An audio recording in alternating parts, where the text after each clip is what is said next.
ఇక ఏ ఆలయంలో విగ్రహాన్ని ప్రతిష్ఠించాలన్నా అందుకు తగిన యంత్రం అనేది తప్పనిసరి. ఈ శతాబ్దంలోని అద్భుత ఘట్టంగా మారబోతున్న అయోధ్య రామజన్మభూమిలో బాలరాముడి విగ్రహ ప్రాణ ప్రతిష్ఠ కోసం తెలుగు నేలపైనే ఆ యంత్రం తయారైంది. 9 ఏళ్ల పాటు కఠోర దీక్షతో మంత్రశక్తిని జోడించి ఆ యంత్రాన్ని తయారు చేసిన అన్నదానం చిదంబర శాస్త్రితో TV9 associate editor Mahatma Kodiyar special interview. ఏ ఆలయంలో విగ్రహ ప్రతిష్టాపన జరగాలన్నా అందుకు సంబంధించిన యంత్రం అత్యంత కీలకం. ఇప్పుడు ఈ నెల 22న ప్రాణప్రతిష్ఠ జరుపుకోబోతున్న అయోధ్య శ్రీరామచంద్రుడికి సంబంధించిన రామ యంత్రాన్ని తయారు చేసిన అన్నదానం చిదంబర శాస్త్రి గారు ప్రస్తుతం మనతో పాటు ఉన్నారు. ఆ యంత్రానికి సంబంధించిన విశేషాలను ఆయన్నే అడిగి తెలుసుకుందాం. నేను చిరకాలంగా 1970 నుంచి కూడా రామోపాసనలో హనుమదుపాసనలో ఉన్నాను కాబట్టి ఆ బాధ్యతను నాకు అప్పచెబితే బాగుంటుంది మన కార్యకర్త కూడా అనేటటువంటి భావనతో అప్పటికే నేను హనుమంతుడికి 9 అవతారాలకి 9 ఆలయాలు నిర్మాణం చేయటము, కలశనాది ప్రతిష్టాంతము యంత్రాలతో సహా నేనే సిద్ధం చేయటం జరిగింది. అవన్నీ తెలుసు కాబట్టి ఆ బాధ్యత నాకు ఇస్తే బాగుంటుంది అని చెప్పి అనుకున్నారు పెద్దలు. అప్పటి నుంచి నేను సంప్రోక్షణ అప్పుడే జరిపించి 9 ఏళ్లుగా ఆ రామదీక్షలోనే ఆ మంత్ర అనుష్ఠాన దీక్షలోనే ఉండి యంత్రాన్ని సిద్ధం చేయటం జరిగింది. నాగరలిపిలో యంత్రోద్ధారం అంటారు దాన్ని, యంత్రాన్ని తయారు చేయటం. దాంట్లో మూలమంత్రము, మంత్రగాయత్రి, అట్లాగే ప్రాణప్రతిష్టాపన మంత్రము, విగ్రహంలోకి శక్తి అంతా కూడా ఈ యంత్రం నుంచే వెడుతుంది కాబట్టి ఆ యంత్రాన్ని ఎలా తయారు చేయాలో అలా సిద్ధం చేసి దాన్ని సంప్రోక్షణ ప్రాణప్రతిష్ఠ చేయాలి యంత్రానికి. అప్పుడు కానీ ఈ మంత్రం దాని యందు నిక్షిప్తం కాదు. అట్లా అక్కడి నుంచి అనుష్ఠానం చేసి రామమంత్రము షడక్షరీ మంత్రం అంటారు. 6 అక్షరాలు ఉంటాయి.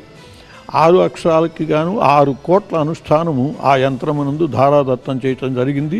ప్రతిష్టకు సంబంధించి శంకరాచార్యులు వాళ్ళు కొన్ని పాయింట్స్ అంటే వ్యతిరేకించకపోయినప్పటికీ ఆగమ శాస్త్రాలకు లేదంటే హిందూ ధర్మ శాస్త్రాలకు అనుకూలంగా లేదు, కొంత విరుద్ధంగా జరుగుతోంది అన్న అభిప్రాయాన్ని వ్యక్తం చేస్తున్నారు. దాని మీద ఏమంటారు?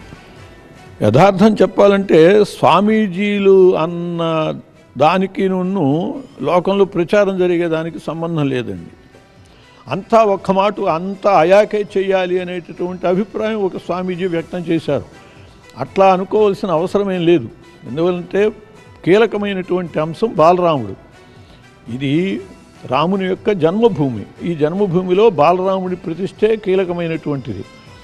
1949 సంవత్సరము నవంబర్ 22వ తేదీ, అది కూడా 22వ తేదీ సరిగ్గా హఠాత్తుగా రాముడు స్వయం వ్యక్తమూర్తిగా వెలిశాడు బాలరాముడు. అదే పద్ధతిలో బాలరాముడినే కీలకంగా ఇక్కడ ప్రతిష్ఠ చేస్తున్నారు. ఎందుకంటే ఈ రామాలయం కట్టించి తీరుతాము అని చెప్పి ప్రస్తుత ప్రభుత్వం వాళ్ళ ప్రణాళికలో కూడా ప్రకటించున్నది. ఇప్పుడు ఆ ప్రతిష్ఠ కాకపోతే వాళ్ళకు కొంత అప్రతిష్ట వాళ్ళు చెప్పుకోవటానికి వీలైన పరిస్థితి. రెండవది ఏంటంటే ఇప్పుడు రేపు రాజకీయం అనేటటువంటిది చెప్పలేము.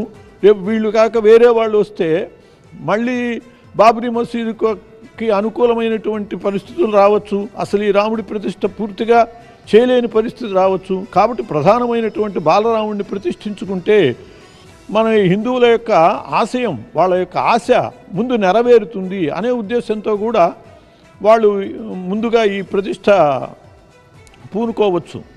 శాస్త్రాల్లో కానీ ఏమైనా ఇలా జరపకూడదు ఇలా జరపాలి అన్నట్టుగా ఇప్పుడు ఆలయ నిర్మాణాలకు మనకి ఏ శాస్త్రాన్ని ఫాలో అవుతాం? ఆగమ శాస్త్రమా లేకపోతే ఉత్తరాదిన ఒకటి దక్షిణాదిన ఒకటి ఇలా కూడా ఉంటుందంటారా? ఆగమాలు ప్రతిష్ట విషయంలో ఆగమాలు చాలా ఉన్నాయండి. శైవాగమము, శాక్తేయము, పాంచరాత్రాగమము, వైఖానసాగమము, చాతాల వైష్ణవం కూడా ఉన్నది, స్మార్తాగమం ఉన్నది. ఇట్లా అనేక ఆగమాలు ఉన్నాయి. ఇప్పుడు ప్రతిష్ఠ చేసేటటువంటిది రామానంద సంప్రదాయంలో ప్రతిష్ఠ జరుగుతోంది. ఎందువల్లంటే ఉత్తరాదిని ఎక్కువగా చైతన్య సంప్రదాయం అంతా కూడా కృష్ణ భక్తి, కృష్ణుడికి సంబంధించినటువంటిది. హరే రామ ఉద్యమం అదంతా కూడా అట్లాగే అది కృష్ణుడికి ఎట్లాగో రామానంద సంప్రదాయము రాముడికి అట్లా.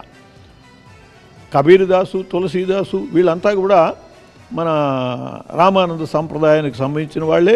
కాబట్టి రాముడు ప్రధాన దైవంగా ఉన్నటువంటి ఆ సంప్రదాయానికి ఈ ప్రతిష్టా కలాపం జరిపేటటువంటి బాధ్యత అప్పచెప్పారు. అందువల్ల వాళ్ళ పద్ధతిలో వాళ్ళు చేస్తారు. ఏ ఆగమ విధానాన్ని బట్టి ఆగమ ప్రతిష్టలు జరుగుతాయి కాబట్టి వాళ్ళ ఆగమ పద్ధతిలో వాళ్ళు ప్రతిష్ఠ చేస్తున్నారు. దానికి అందరినీ అనుమతించవచ్చు. కొన్ని ఇప్పుడు కాశీ ఉన్నది, కాశీలో ఈ కులమత విచక్షణ లేదు, అందరం కూడా గర్భాలయంలోకి వెళ్ళి చక్కగా చేసుకుంటాం. దక్షిణాదిని కూడా శ్రీశైలంలో ఇట్లాంటి క్షేత్రాల్లో మరి అందరికీ ముట్టుకునే అవకాశం కూడా ఉన్నది. అలా ఇక్కడ కూడా మరి వాళ్ళ సంప్రదాయం ప్రకారము అవకాశం ఉన్నది కాబట్టి మోడీ గారి చేత అనావరణం చేయిస్తున్నారు. యంత్ర ప్రతిష్ఠలో అవన్నీ ముందు జరిగిపోతాయి, విగ్రహం పెట్టాక దానికి అనావరణ చేయటం అనేటటువంటిది జరుగుతుంది.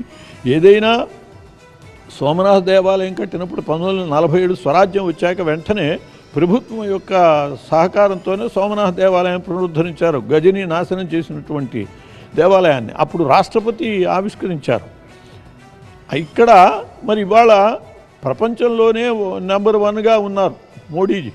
అందువల్ల ఆయన చేత చేయించాలి అని చెప్పి నిశ్చయించుకోవటంలో తప్పేమీ లేదు. అది వాళ్ళ సంప్రదాయానికి భంగం కానప్పుడు, వాళ్ళ ఆగమానికి భంగం కానప్పుడు మిగతా ఆగమాలు కాదనటంలో ఔచిత్యం లేదు. చేసేవాళ్ళది ఏ ఆగమమో ఆ ఆగమం ప్రకారం జరుగుతుంది. దాన్ని మనం అందరం కూడా ఆమోదించాలి. ఆయన రూపొందించిన అంత మంత్రబలాన్ని చేకూర్చిన యంత్రాన్ని అక్కడ ప్రతిష్ఠించి దాని మీద విగ్రహం ప్రతిష్ఠించడం కూడా ఒక గొప్ప అవకాశం అని మనం చెప్పుకోవచ్చు. కెమెరా పర్సన్ ప్రభుతో మహాత్మా కొడియార్, TV9.